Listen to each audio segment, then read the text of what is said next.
Bueno, hermanos, bienvenidos. Seguimos en nuestra serie en el libro de Esther y hoy vamos a estar hablando de los giros inesperados. Los giros inesperados que a veces toma la vida. El karma existe, dicen algunos, cuando algo que no esperas sucede o se te devuelve. Otros se lo atribuyen al destino o a la alineación de las estrellas. La gente dice, el universo conspiró en mi contra.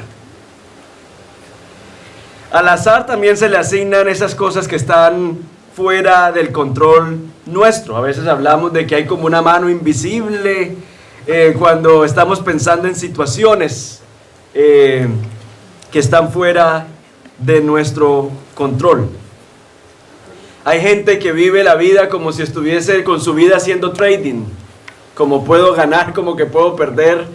Es como que al azar, es como la incertidumbre. Es un fatalismo, ¿no? De esto es lo que hay en otras ocasiones. Y no sé, pero creo que no hay algo más desesperanzador que uno pensar que nuestra vida es producto, resultado del azar, ¿cierto? De que no hay propósito más allá, tomamos cada día como viene. Y el texto de hoy, el texto de Esther, nos habla precisamente de esa mano de Dios que da esos giros inesperados a las historias. El libro de Esther precisamente nos ha sido dado para recordarnos cómo el Señor revirtió el destino del pueblo que Amán tenía para los judíos. El libro de Esther nos recuerda la soberanía de Dios en un libro que no menciona su nombre. El libro de Esther es el único libro que no menciona el nombre de Dios. Pero es un libro que nos recuerda que aún en medio de los escenarios donde el nombre de Dios no es mencionado, la mano de Dios y la soberanía de Dios siguen presentes. Y por eso lo primero que vemos nosotros en el libro, en el capítulo que vamos a estar estudiando, que es el capítulo 6, es cuando el plan cambia. Vemos nosotros en lo que ocurrió antes que Esther invitó a Amán y al rey a un banquete de 2 días. Y ella tenía como propósito hacerle saber al rey el edicto que había promovido Amán, que quería acabar con el pueblo. Al salir del primer banquete vimos hace 15 días que Amán se encuentra nuevamente con Mardoqueo. Mardoqueo no se inclina ante Amán. Amán se enoja, regresa a donde su familia y entonces él sigue maquinando para matar a Mardoqueo y al pueblo de Dios. El rey, después de salir del primer banquete, se va a sus aposentos. Pero ojo a esto, el rey se va a sus aposentos y no sabemos si la comida del banquete le cayó mal. Frijoles a las 11 de la noche, no sé qué le había dado Esther en el banquete, pero el asunto es que el rey no puede dormir. Casualmente, justo esa noche, el rey no puede dormir. Y como el rey no tiene celular para mirar redes sociales, porque ¿qué hacemos nosotros cuando tenemos insomnio, no? Inmediatamente nos levantamos y prendemos el celular. Pero como el rey no tiene celular ni redes sociales, pide que le lean algo que le ayude a conciliar el sueño. Y casualmente le leen el episodio cuando Mardoqueo le salvó la vida al rey. Casualmente, justo la noche después del banquete. El rey pregunta si Mardoqueo ha recibido su recompensa. Y casualmente quien le lee la historia al rey sabe que no la ha recibido y le ha dicho, no le han dado nada, no ha recibido la recompensa. El rey quiere consultar con la primera persona que ande por allí y casualmente esa primera persona es Amán, el que quiere matar a los judíos. Él es el que entra en el palacio. Casualmente el rey no le menciona el nombre de la persona a la que él quiere honrar. Y entonces ahí encontramos nosotros la historia, Esther capítulo 6, versículo 6. Cuando Amán entró, el rey le preguntó, ¿qué se debe hacer para el hombre a quien el rey quiere honrar? Y Amán se dijo para sí, ¿a quién desearía el rey honrar más que a mí? Ese sí tenía el ego, pero mejor dicho, ¿no? Respondió al rey: para el hombre a quien el rey quiere honrar, que traigan un manto real con que se haya vestido al rey, y un caballo en el cual el rey haya montado, y en cuya cabeza se haya colocado una diadema real, y el manto y el caballo sean entregados en mano de uno de los príncipes más nobles del rey, y vistan al hombre a quien el rey quiere honrar, le lleven a caballo por la plaza de la ciudad, y que pregonen delante de él: así se hace al hombre a quien el rey quiere honrar. Entonces el rey dijo a Amán: toma presto el manto y el caballo, como has dicho, y hazlo así con el judío Mardoqueo, que está sentado a la puerta del rey. No omitas nada de lo que has dicho. Y Amán tomó el manto y el caballo. Yo me imagino la cara de ese hombre, ¿no? Él tomó el manto y el caballo, vistió a Mardoqueo y lo llevó a caballo por la plaza de la ciudad, y a él le tocó pregonar delante de él: así se hace al hombre a quien el rey quiere honrar. Después Mardoqueo regresó a la puerta del rey, pero Amán se apresuró a volver a su casa, lamentándose con la cabeza cubierta, o sea, de vergüenza. Y Amán contó a su mujer Zeres y a todos sus amigos todo lo que había acontecido. Entonces sus sabios y su mujer Zeres le dijeron: si Mardoqueo, delante de quien has comenzado a caer, es de descendencia judía, en otras palabras, Dios está con él, no podrás con él, sino que ciertamente caerás delante de él. Aún estaban hablando con él cuando llegaron los eunucos del rey y llevaron a prisa a Amán al banquete que Esther había preparado. Para el pobre Amán es una cosa tras otra, tras otra, tras otra. Un lector agorero o supersticioso tal vez diría que Amán ese día se levantó con el pie izquierdo. Sin embargo, los que creemos en la soberanía de Dios, sabemos que se trata de la mano poderosa de Dios poniendo cada pieza en su lugar. Que Dios no lanza los dados para ver a quién le cae la mala suerte. No, el Señor escribe la historia y se encarga de llevarla a cabo. Y por eso vemos muy curiosamente cómo opera la soberanía de Dios en este texto. Y es bastante curioso porque Dios usa medios bastante corrientes para llevar a cabo su propósito. En este relato no hay rayos, no se abre el mar en dos para que el pueblo pase. Dios usa el insomnio. Algo tan sencillo, tan pequeño, que uno diría: pero ¿qué va a estar Dios en un insomnio? Y Dios usa el insomnio para precisamente poner en marcha su rescate. Y es muy curioso porque en este relato usa el insomnio, pero para sacar a José de la cárcel usó un sueño. Le puso un sueño al faraón que nadie le podía descifrar, y solo José podía hacerlo, y eso fue lo que sacó a José de la prisión. Aquí es el insomnio y allá es un sueño. Algo tan pequeño, tan minúsculo, que uno diría: pero ¿cómo que la voluntad, cómo que el Señor va a estar obrando en medio de cosas tan pequeñas? Pero ahí está la soberanía de Dios obrando a través de medios bastante corrientes. Es muy curioso, uno de los pastores más significativos que ha dado esta ciudad se llama Spurgeon, de apellido Spurgeon. Y es muy curioso porque él habla muchísimo sobre su conversión y habla cómo después de años difíciles en su adolescencia, un día sintió el deseo de ir a la iglesia. Pero ese día había una tormenta de nieve en el camino estaba bloqueado, así que terminó yendo a una pequeña iglesia metodista, donde habían solo 15 personas. El ministro no llegó por la tormenta. Y entonces le dijeron al que estaba por allí: hermano, le tocó a usted es el suplente. Y ese hombre dio el sermón, que Spurgeon, después de haberse convertido, dijo: un sermón pésimo. Pero fue el sermón que Dios usó para traer a este hombre a la salvación. No sabemos el nombre del instrumento. No fue el pastor principal de esa iglesia.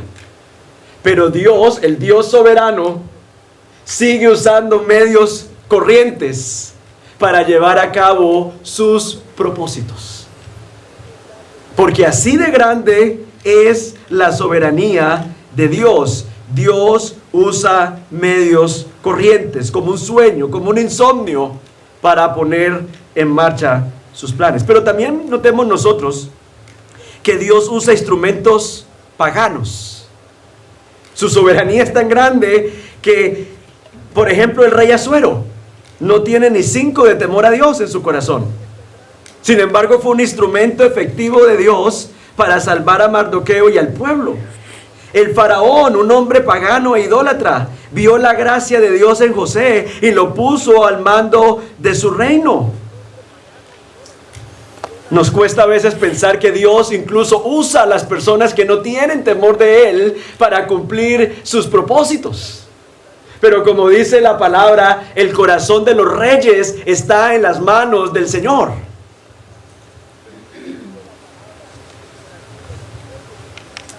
Pensamos nosotros en los métodos poco ortodoxos. En este libro de Esther, por ejemplo, Esther no llega a su posición porque estaba en 40 días de ayuno o recitando la ley. Esther llega a la posición por ser joven, hermosa y virgen.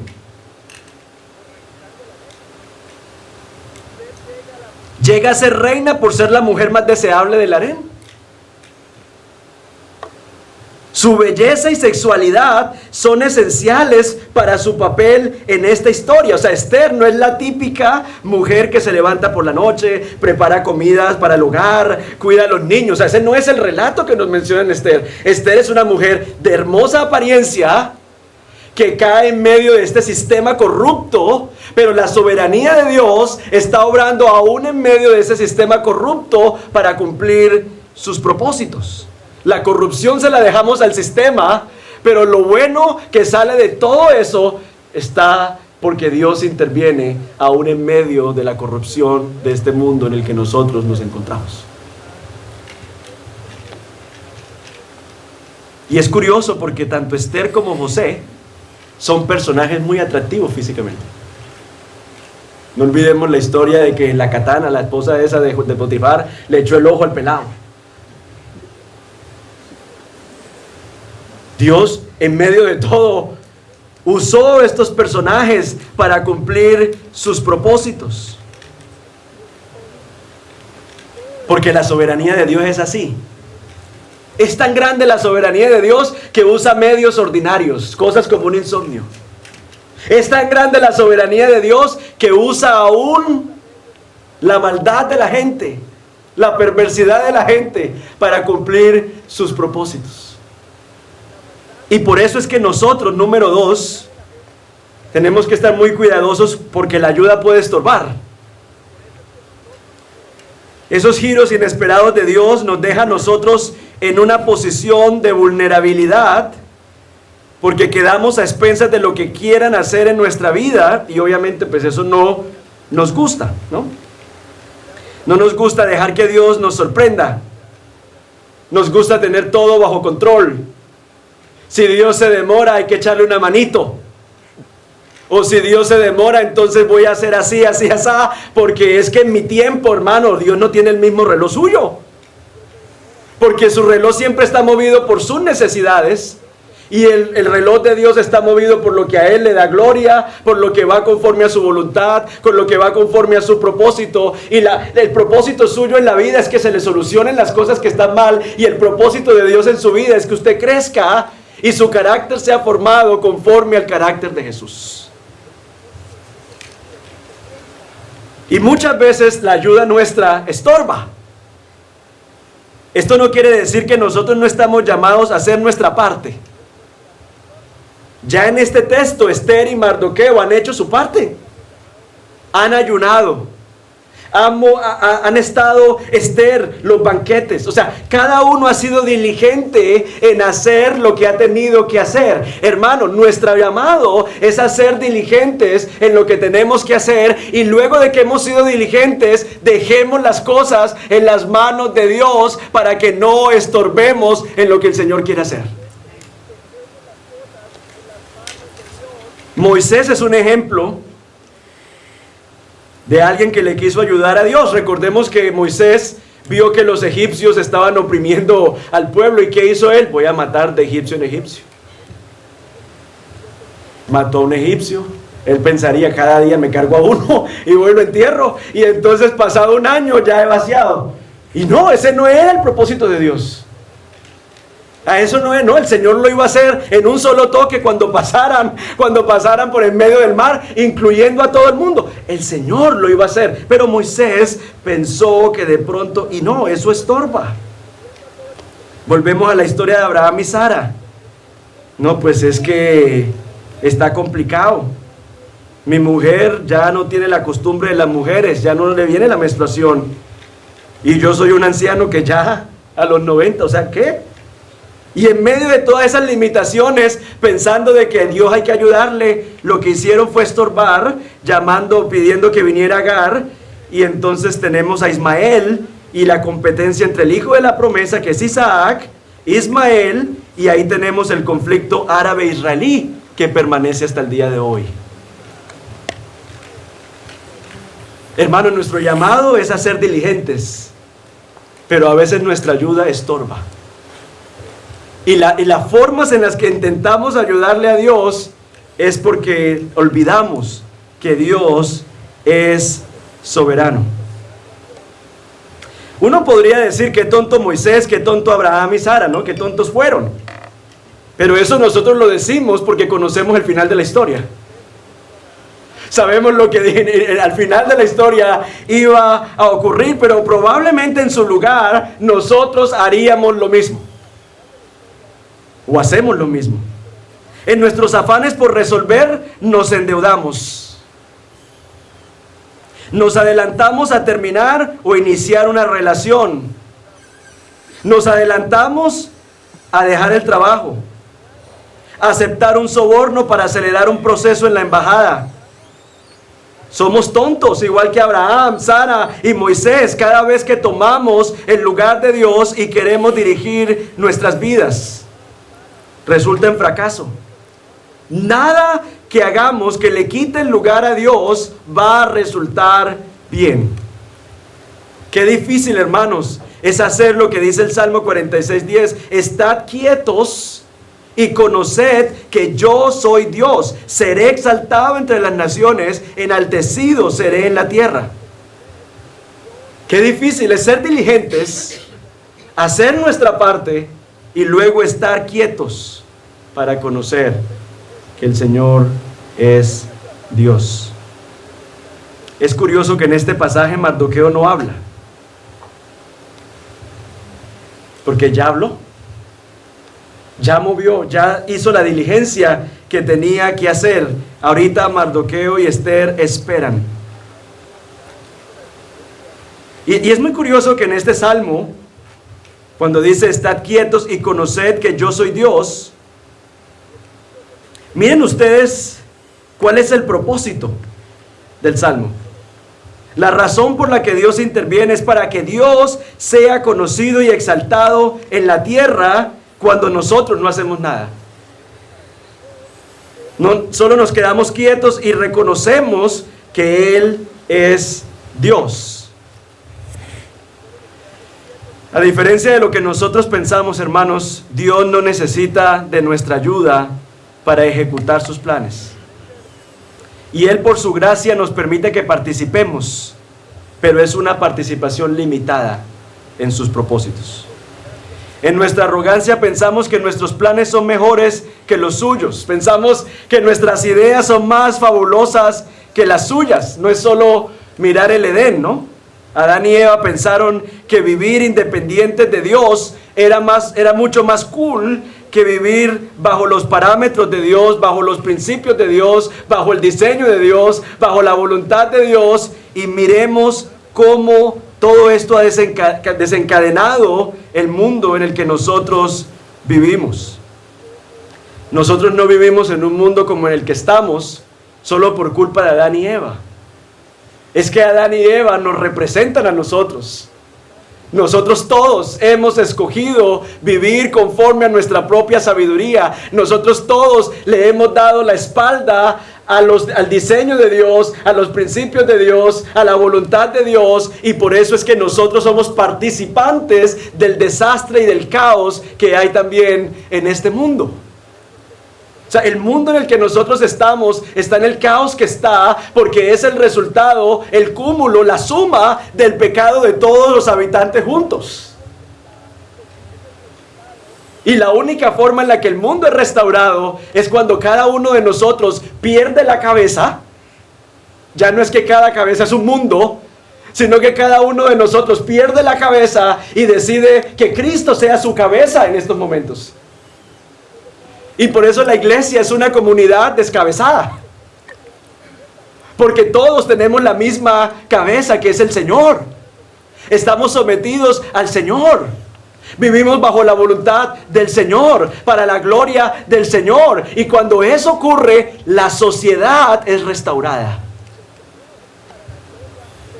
Me estaba viendo ayer un documental sobre la cantidad de dinero que han recolectado después de la muerte de George Floyd, para todo esto de Black Lives Matter.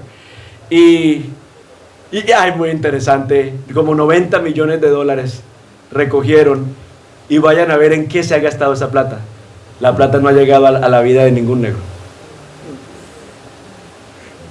Corrupción. No, la solución es crear esto. No, Cristo no lo necesitamos.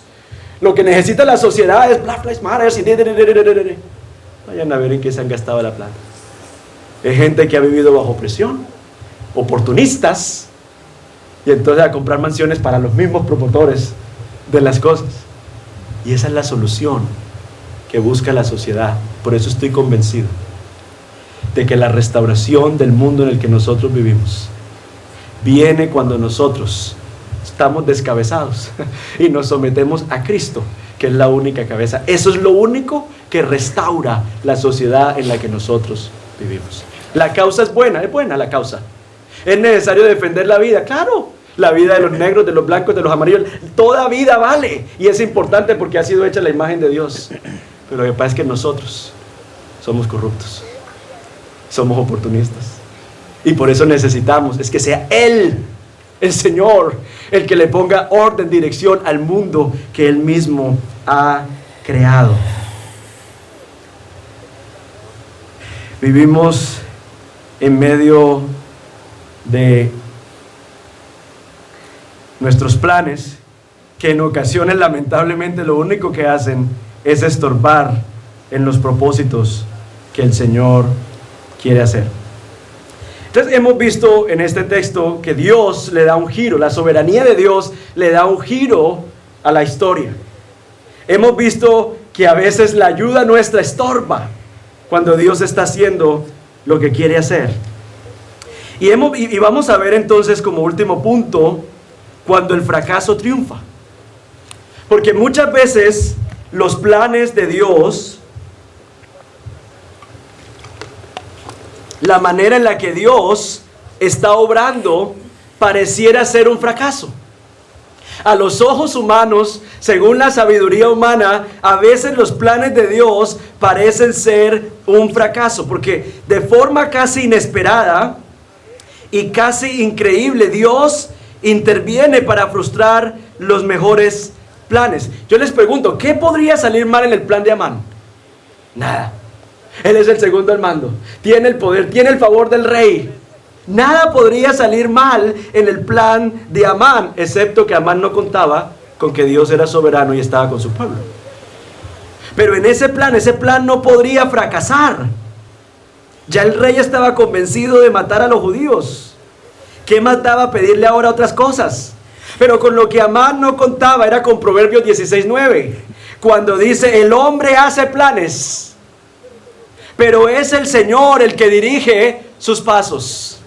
Amán no contaba con la mano del Señor. El hombre hace planes, pero es el Señor el que dirige sus pasos.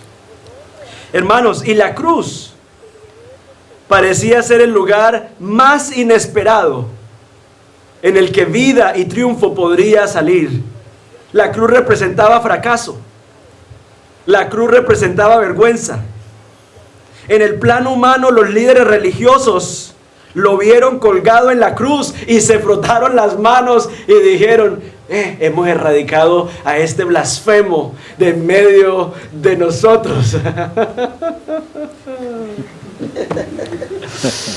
Los líderes religiosos se sonreían y se daban high five allá, Caifás y los demás, celebrando cuando veían a Jesús ahí crucificado. Dijeron: triunfamos.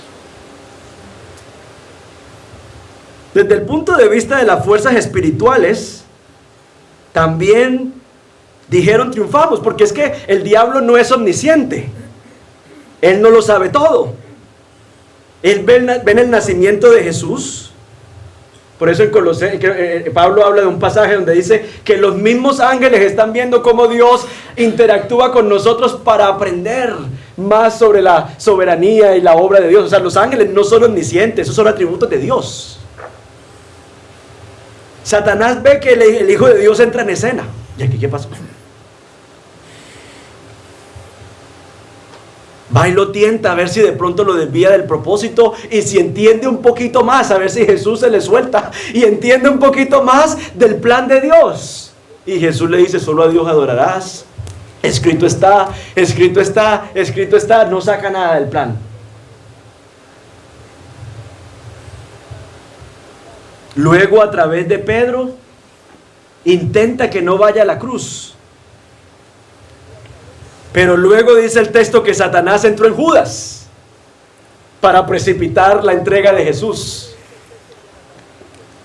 Y en medio del escenario humano, Caifás y Pilato y todo lo que está ocurriendo humanamente y todo lo que está ocurriendo cósmicamente, por la intervención también de las fuerzas espirituales, con la muerte de Jesús, lo que parecía como un fracaso, lo que parecía como que habían puesto en jaque al Dios del universo, el Señor en la cruz les dijo: no contaban con mi astucia. Porque el que terminó riendo fue otro, desde la cruz. Porque ellos no se dieron cuenta que en medio de sus propios planes malévolos, Dios estaba dejándolos que orquestaran y pusieran el escenario para Él llevar a cabo la redención de la humanidad. ¿Quién puso la horca? Amán. ¿Quién organizó el escenario? Amán. ¿Quién organizó el escenario de la cruz? Caifás. Las multitudes. La participación de las huestes espirituales. Los malos organizan el escenario y Dios desde el escenario les dice: ja, ja, ja. El que ríe de último. Ríe. El Señor desde el escenario les dice: no contaban con mi astucia. Ustedes son tan estúpidos de pensar que me van a poder vencer, que van a poder desafiar mi sabiduría, que es inescrutable, que no tiene principio ni fin, que no tiene límites. La sabiduría de Dios, y por eso es que la historia está llena de giros inesperados de Dios, la intervención de la mano de Dios. Y por eso en Colosenses 2:15 Pablo dice que en la cruz, habiendo despojado a los poderes y principados, hizo de ellos un espectáculo público, triunfando sobre ellos por medio de él. Y en 1 Corintios también hay un texto, no sé si está... Sí, en 1 Corintios dice: la sabiduría que ninguno de los gobernantes de este siglo ha entendido, porque si la hubiesen entendido, no habrían crucificado al Señor de la gloria. Hermanos, en el libro de Esther, Dios usó los mismos planes macabros de Amán para exaltar a Mardoqueo y librar al pueblo. En la crucifixión de Jesús, Dios usó las artimañas del mal para cumplir su propósito. Pero yo creo que el giro más fuerte e inesperado de la historia de la cruz no está sobre los líderes religiosos, no está sobre los poderes y principados, sino que pensemos en esto. A nosotros nos gusta Esther 6 y nos gusta Esther 7. ¿Por qué nos gusta esto? Porque Mardoqueo, que es un hombre justo y bueno, recibe la honra que merece. O sea, él es bueno, recibe la honra que merece. Nos gusta eso. Y nos encanta que Amán, que es el malo, terminara ahorcado. ¿O no nos gusta? A nosotros nos gusta ver que los malvados reciben su merecido y que los buenos son recompensados. Pero lo que pasa cuando venimos a la cruz es que Barrabás sale libre.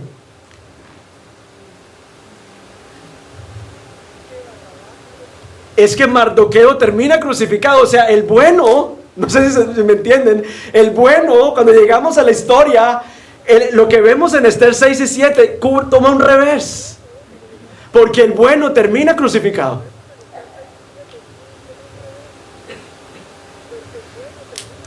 Mientras que nosotros terminamos libres. Y eso es lo que celebramos cuando nos reunimos a participar de la cena del Señor. Nos reunimos precisamente para celebrar la manera en la que el Señor en la cruz fue colgado en la horca. El Señor fue colgado en la horca, donde usted y yo debimos haber sido colgados. O sea, en la historia de Esther, usted no es Mardoqueo, usted es Amán.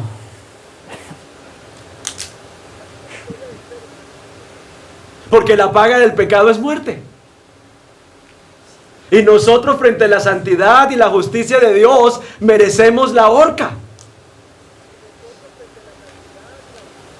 Pero el giro más inesperado de la cruz es que nosotros, los que merecíamos la horca, fuimos preservados.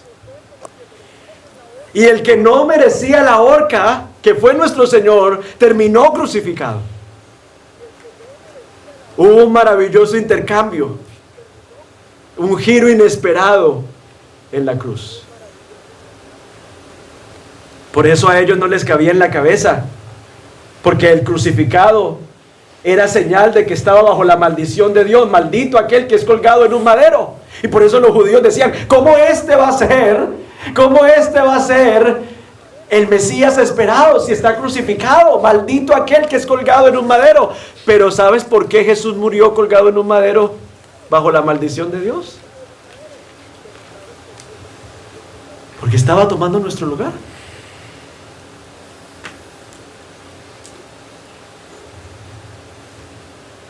Y por eso para los romanos, cuando van y predican el Evangelio, los apóstoles, es incomprensible que el Mesías haya sido crucificado como un criminal. Porque la crucifixión era el castigo a los criminales. Pero lo que no entienden es que Jesús en la cruz, ahí vivimos un intercambio. Y la razón por la que Él murió bajo la maldición, según el pensamiento judío, y como un criminal, según el pensamiento romano, es porque allí Él estaba tomando el lugar de Óscar, quien merecía morir bajo la maldición y como un criminal. Pero el Señor, el justo, el santo, el que no se halló pecado en su boca, Él tomó nuestro lugar para que nosotros hoy disfrutemos de la reconciliación, de la salvación, y podamos acercarnos confiadamente ante el trono de la gracia, donde siempre hallamos oportuno socorro, porque el velo del templo se rasgó y nosotros hoy tenemos acceso al Señor gracias a la obra de la cruz. Si se dan cuenta que la historia de la cruz no es como uno esperaría que termine. Si nosotros nos estamos viendo la película por primera vez, estamos diciendo, no, él no lo pueden crucificar, si él es el bueno, él es Mardoqueo. Pero termina muriendo como un criminal.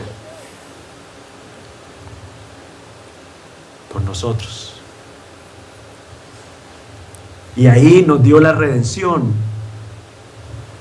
Pero no solamente nos dio la redención, alteró nuestro destino.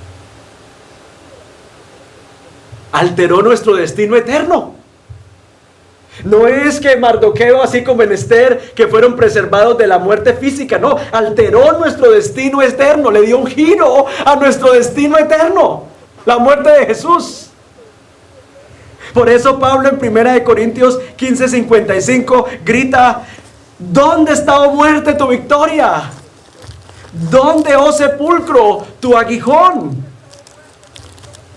Es decir, hermanos, el Señor en la cruz le dio un giro inesperado a nuestro destino. Y por esa razón, aun si llegamos a morir en este mundo, sabemos que hemos sido reconciliados con Él y vamos a estar con Él por siempre.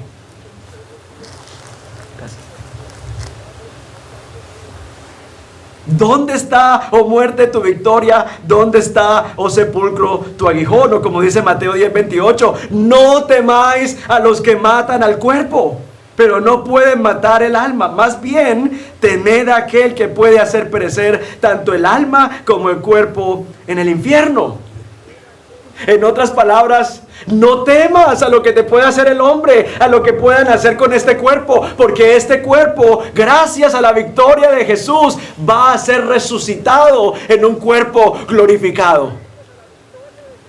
Y lo más importante es que las puertas del Hades, el poder del infierno, hemos sido rescatados de eso, no de no ser matados, no de no ser aniquilados por el imperio persa, no, de la condenación eterna, de la mano del maligno. Dijo Pablo, no hay condenación para aquellos que están en Cristo Jesús. Dijo Pablo, ni la muerte, ni la vida, ni lo alto, ni lo profundo, nada nos puede separar del amor de Dios que es en Cristo Jesús, Señor nuestro. Hermano, usted persevera, no porque su amor por el Señor es muy grande, es porque el amor del Señor es mucho más grande que aún la fuerza que usted tiene por seguirle.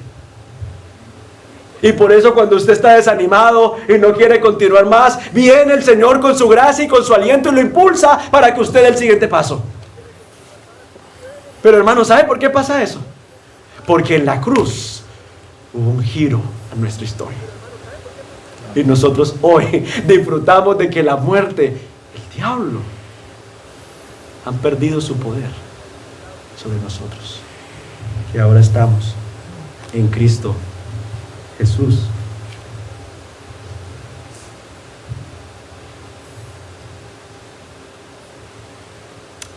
Cuando uno piensa en el escenario del mundo en el que nosotros vivimos, uno piensa en las leyes que se están aprobando, uno piensa en el panorama que podemos ver. Yo no sé si le pasa como a mí, pero de momento a veces le entra a uno como susto, porque uno se pregunta, ¿y para dónde vamos? Con las leyes, ¿qué mundo le va a tocar a mis hijos? O sea, nos vienen todas esas preguntas porque nos damos cuenta que el mundo en el que ahorita estamos ha cambiado radicalmente al mundo en el que nosotros crecimos, en cuanto a valores, a principios, a prioridades, a todo. Y uno le da la impresión de que la horca está puesta, que los gobiernos están al unísono respaldando ciertas causas. Nos da la impresión de que la horca está puesta y Amán está a punto de exterminarnos. Pero este texto nos recuerda que Dios usa la horca que el mismo Amán pone, que Dios usa el mismo complot que usaron para crucificar a Jesús para cumplir sus propósitos. Y por eso de todo ese revuelco que hay de protestas y de cosas y esto en contra de los principios de la palabra de Dios, ellos van a pensar como Amán y como los líderes religiosos, estamos acabando con el pueblo de Dios y el movimiento de Jesús. Y el Señor al final del cuento les va a decir, no contaban con mi astucia. Que a través de lo que ustedes pensaron que era un fracaso, la mano del Dios Todopoderoso lo transforma en la manera en la que Él cumple su propósito. El mismo patrón que vemos en Esther lo vemos en la cruz, y estoy más que convencido que lo vamos a ver al final de la historia. Que en el momento que veamos más oscuro, vamos de un momento a otro a ver que vendrá el Señor en las nubes, y que todo lo que nosotros pensamos que nos estaba exterminando fue usado de manera sabia, poderosa y sobrenatural por el Dios soberano que orquesta la historia. Así que, hermanos, tengamos esperanza, porque ni su vida ni la mía están en el control del azar ni del karma. Están unidas a un Dios que cumple su propósito, que tiene un propósito y que llevará su propósito a buen término. Dice la palabra del Señor que al que no cometió pecado, por nosotros lo hizo pecado, para que nosotros hoy seamos hechos justicia de Dios en Él. El que no cometió pecado tomó nuestro lugar, para que nosotros hoy seamos vistos, hayamos recibido la justicia de Dios en Él. Señor, te damos gracias por morir por nosotros. Gracias, Señor, por entregar tu vida por nosotros. Eso sí que fue un giro inesperado a nuestra historia. Y gracias te damos, Señor, al tomar de esta copa y comer de este pan, porque recordamos que lo que dice Pablo en Romanos 8, que aquel que no escatimó a su propio Hijo, ¿cómo no nos entregará con Él todas las cosas? Todas las cosas que tú sabes que necesitamos para vivir conforme a tu voluntad. Aquel que no escatimó el regalo más costoso, más precioso, aquel que no escatimó ni a su propio Hijo, ¿cómo no nos dará con Él todas las cosas? No las cosas que nosotros queremos, sino las cosas que Él sabe que necesitamos para vivir conforme a su voluntad. Señor, gracias te damos. Y te pedimos perdón, Señor, porque muchas veces nos dejamos abrumar por las circunstancias de este mundo. Te pedimos perdón, Señor, porque muchas veces nos dejamos atraer por las ofertas brillantes de este mundo. Te pedimos perdón, Señor, porque muchas veces no le damos el valor, ni entendemos, Señor, lo precioso que es el mensaje del Evangelio. Permítenos, Señor, entender que el Evangelio es un tesoro, es un mensaje precioso que le recuerda al mundo que en Cristo Dios giró el destino eterno de nosotros. Por eso nosotros estamos comprometidos a vivirlo, a vivir el Evangelio, a proclamar el Evangelio, y también estamos comprometidos a que el mensaje del Evangelio siga siendo extendido, ya sea a través de nosotros o a través del ministerio de la iglesia. Señor, la razón por la que predicamos el Evangelio, vivimos el Evangelio, aportamos nuestros recursos para que la iglesia predique el Evangelio, es porque entendemos que el mensaje del Evangelio, Cristo Jesús, es el regalo de Dios para el mundo. Señor, te damos muchas gracias, porque, Señor, nosotros no te escogimos a ti. Porque de 10,000 opciones siempre escogeríamos cualquier otra cosa menos a ti. Pero tu verdad hizo clic en nuestro corazón para vernos en el estado de condenación, de perdición en el que estábamos y abrazar el regalo que tú nos has dado de salvación.